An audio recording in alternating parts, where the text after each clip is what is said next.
G'day guys, Marky here, and welcome back to another episode of r/relationship advice stories from Reddit. I do hope you enjoyed today's bloody good episode, and with that said, I want you to sit back, relax, chuck a prawn to the barbie. Let's get right into it. Cheers.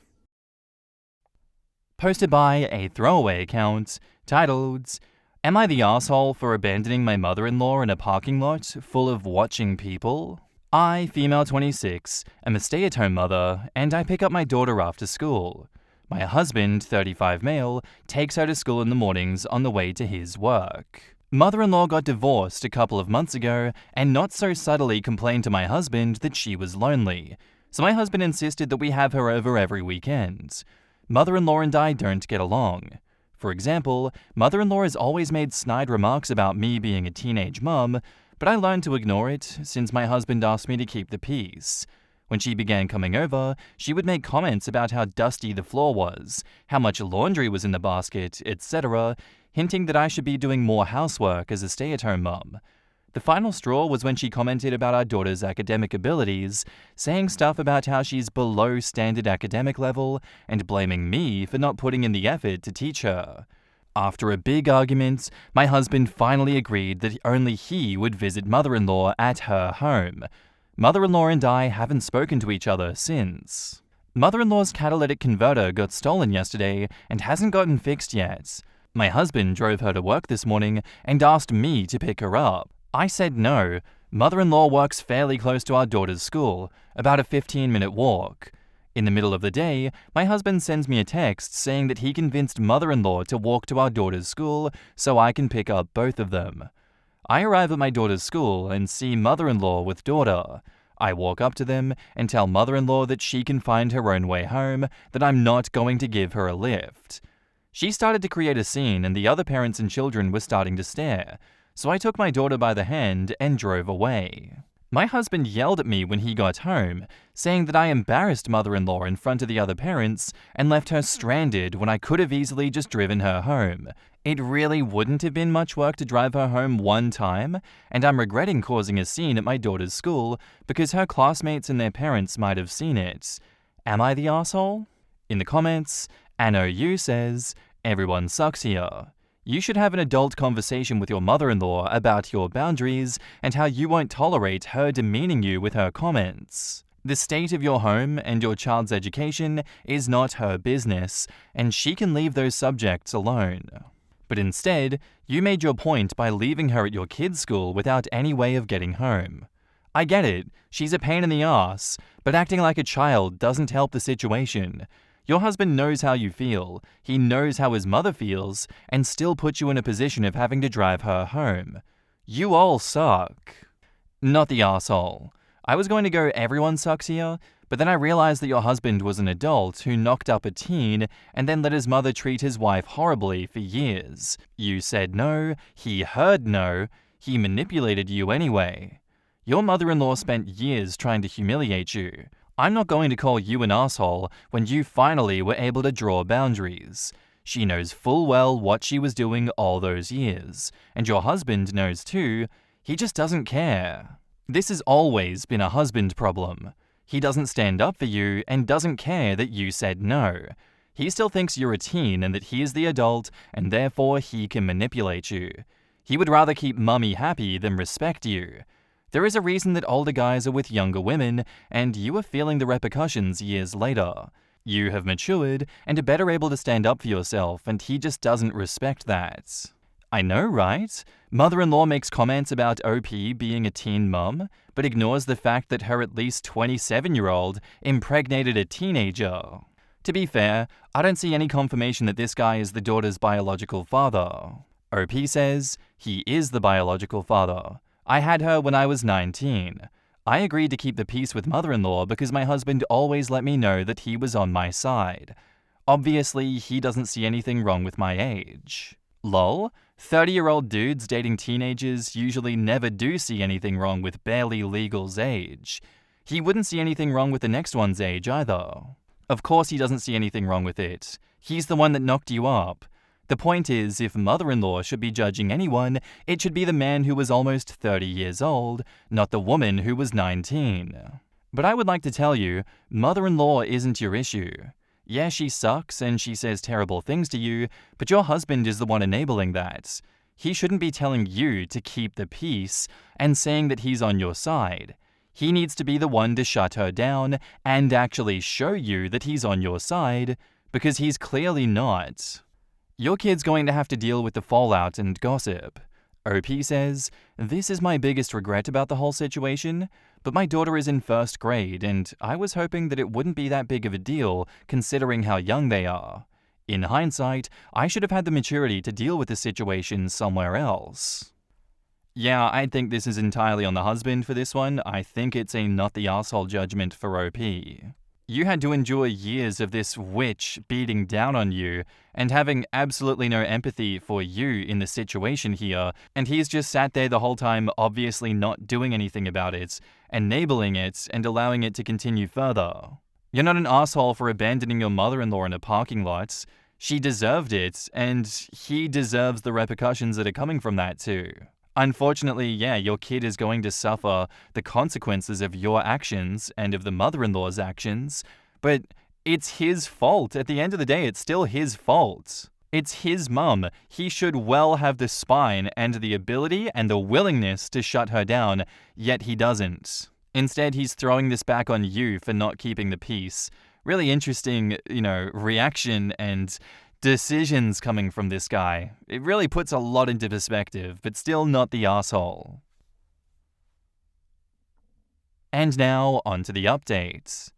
Hi Reddit, sorry this update took so long, but I just signed the last of the divorce papers and wanted to share with this sub.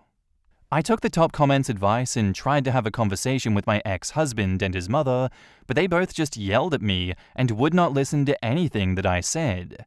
My ex-husband even went back on his agreement to not invite her over. Apparently, this was my punishment for disobeying him and embarrassing his mother. For a few months, I stayed with my best friend on the weekends, and she convinced me to divorce him. But because I was a stay-at-home mother, I needed a steady source of income. Early 2023, we started a candle-making business on Etsy. It was really rough the first few months, but we began to gain traction, and I finally told my ex that I wanted a divorce after I felt financially stable. He said no, but I'd already worked everything out with my lawyer. After I sent him the papers, he and his mother began harassing me, and he said that he would only agree to the divorce if I gave up full custody of my daughter. Long story short, this ended up in us going to court, and I now have full custody. My best friend is the real hero of this entire story. She let me stay over for free throughout the proceedings and helped me care for my daughter. With the alimony and the money that I made from the candle-making business, I officially moved in with my best friend and began paying her rent too. I'm currently saving up to buy a place of my own. My daughter and I are really happy right now, and I can't believe that I didn't see how toxic my ex and his mother were for the 7 years that we were married.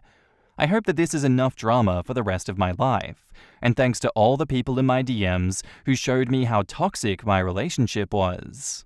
In the comments, Saint Alvis says, "Congrats, he was too old for you anyways." His decision to hand out punishment shows that he didn't see OP as an equal in the marriage, most likely due to the age difference. Definitely not a relationship to spend the rest of your life in. And mother-in-law insulted OP about being a teen mum, but nothing much about her older son impregnating a teen. Yeah, shaming the mother of your grandson for being a teen mum makes no sense. Either your own son was also a teen parent, and surely that should be seen as just as bad, or he wasn't, which is worse. I like the way your ex thought you wouldn't divorce him because he said no. In his mind, OP says, "I want the divorce," and he goes no, and OP just goes, "Well, I tried. Okay, never mind. I shall resume my role as a doormat for you and your mummy." Punishment for disobeying him. This is why a huge age gap is problematic when a young adult, well, barely an adult, is involved with someone so much older. He didn't see her as an equal. Well, at least she didn't put, "The age gap isn't a problem, so I don't want people commenting on it," before she wrote her story. I love that they tried to take the daughter away from OP and only succeeded in giving her full custody. Ex-husband really screwed himself over with everything. Contrary to popular incel rhetoric, fathers don't automatically lose all custody rights in a divorce for no reason. Either there's visitation, holiday splits, some kind of financial balance, etc. worked out because it is generally beneficial to a child to have both parents be involved in their upbringing. Something else must have happened on paper that made the father look dangerous to the child's well-being for the judge to give OP full custody off the bat. She just had the grace not to post it online after everything resolved. You know what, I didn't pick up on that one either, but that is so true. It's not normal for you to just get full custody like that. Something crazy has to happen, and obviously OP's leaving out a lot of details here as not to be, found out as to who posted this story. I want to know what that man, and possibly his mother, did that revoked full custody entirely from them, because I'm guessing this story didn't end well, that's for sure. You don't just go from a messy breakup and divorce like this to one parent getting full custody for no reason. That is the real juicy drama here, but I respect not sharing those things. We all need to know less about each other. Our next post is by user VariousRock3911, titled, I am a medical student, and I found what looked like a melanoma on a guy's back. He laughed it off and told me that I didn't know anything. I felt somewhat strange and then turned him around to take a look. Based on what I've seen in my textbook, it looked like a melanoma. He told me that it couldn't be. We're in Hawaii, and he told me, you Chinese people here think you're real Hawaiians, but you don't know about real Hawaiians. We're good in the sun. We're from here. I got him to promise to get it checked out, but later when he was about to leave, he said, if I got some kind of cancer, it can't be from the sun. I'm 0% white. I said, just get it checked out if you don't want to die. Then he walked out the door. I have his phone number, and I'm not sure if I want to use it to invite him over again, but I'm worried about him. Should I just give up on him and say that I did everything I could? Or is there something else that I should say to him? I'm new to Hawaii and the USA, and I don't really understand this attitude of his at all, or if it's common here. Edit, this did not take place in a clinical setting. I mentioned my medical education only because I've learned what melanoma looks like. This is why I asked him to go get it checked out by a doctor. In the comments, Lithium Popper says, as a doctor, you are going to come across patients day in, day out who absolutely refuse to take your advice. You have to let those people go. Your job is to provide medical advice to those who are willing to hear it. It's almost like an invisible DNR. If they don't want something from you, you shouldn't try to make them want it. I remember 2 patients that behaved like this. One was a young 30-something woman. She came to the ER because she was yellow and had stomach pain. We ran some tests and she had pancreatitis, so I went to talk with her to start the admission process and IV medicine. She told me she abandoned nursing school, that she knew what she had and refused the treatment because she didn't want to be given medicines. The second was a guy in his young 20s. He had biliary duct cancer, a small lump that was discovered fast because of his location. We discussed the surgical treatment with him, that in cases like his, he has a very good prognosis because of the small portion affected and the early stage. He denied the treatment to go to the jungle with some shaman that promised to cure him with natural medicine. We kept in contact with the family as to keep an open door if he decided to come back. Most of his family was against this natural treatment. He ended up dying like 8 months later after a long list of issues due to complications of his tumor. The thing is, you can try to help people as much as you want, but you can't do anything if they refuse said help. You are not their parents or their jail guard as to be able to decide for them and oblige them to do something they don't want. It is called patient autonomy. OP needs to learn that. Imagine the nerve to go to the ER and tell them that you know better than them because you went to school for a minute. Lady, you came to us. You'd be amazed at the amount of people that do just that. Luckily, most of the ones that deny treatment are just intoxicated and not in pain. So they always tend to come back once they become lucid or their family members take them back because they do realize they need help. That's why those 2 stay in my memory. They were not intoxicated and they never came back. Sangreal06 says, tell him Bob Marley died from skin cancer and was as island as they come. But really, move on with your life. Some people don't want to be helped. I wouldn't reach out to him just to argue this point further.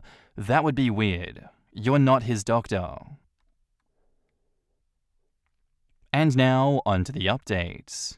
So I sent him a couple of links from the Reddit thread. He's gotten a second opinion from a qualified relative who agrees that it looks like melanoma, and he's made an appointment to get it checked out in a formal setting. He apologized for doubting me. He will also be coming over again tomorrow and promises to listen to me if I noticed anything else on his body. Thank you to everyone who helped save him. In the comments, Crispy Hat says, "That's great news. I'm really pleased that you got such a good outcome." OP replies, "Thanks for the first fully positive comment about a human life being saved. I have a shit ton of moles and never went to a dermatologist. My wife made me go in June and they took 6 samples, and 4 of them came back severe, precancerous. Thank God for people like my wife and you. Otherwise, I could be dealing with a lot more troubles than some discomfort from stitches. If women stopped dating men who don't take what they say seriously, there would be a lot less dates happening in the world." Ugh, tell me about it. I work at a government office, and the amount of times that I tell men that dropping their Medicare while on TRICARE for life will also terminate TRICARE, and they don't believe me. I still process their request since they insist, and I make notes stating that they were explained what would happen. When they come back upset because TRICARE dropped them, I am so very happy to tell them, "Well, I did tell you so." Jen West says, "I guess being racist towards OP isn't hateful in OP's opinion. He really went all 'you people' on her, and she didn't see the problem. I wonder if he would have been so dismissive if she had been a male friend instead. Gotta wonder who the relative that actually convinced him is, huh? I hate it when I give a suggestion to someone who doesn't do it until someone else also gives the same suggestion. It's a humongous pet peeve. I know that sometimes it's, I didn't think that it was a good idea, but now that 2 people have said it, I'm going to consider it more seriously, which is understandable, but I can't shake the feeling that it's more like, okay, scientist doesn't know what she's talking about, but this other person totally does. Well, maybe if you were a great scientist and not just an okay scientist? Just teasing. I hate when people don't listen to me, but listen to someone else who says the same thing." Odd Comfortable says, "That's fantastic that she helped him. But girl, he's racist as hell. Do not stay with someone who denigrates people, especially people who look like you or come from your homeland. You'll just be one of the good ones in their eyes." And I almost vomited writing that. It really sucks because we know it's going to come back later and bite her. She'd be in a lot less pain if she just stopped the relationship now, but I guess she has to make mistakes to learn from them. And that's where I'm going to end today's episode, guys. I do hope you enjoyed. If you did, let me know what you thought of it in the comments down below, and I'll see you in the next one. Bye.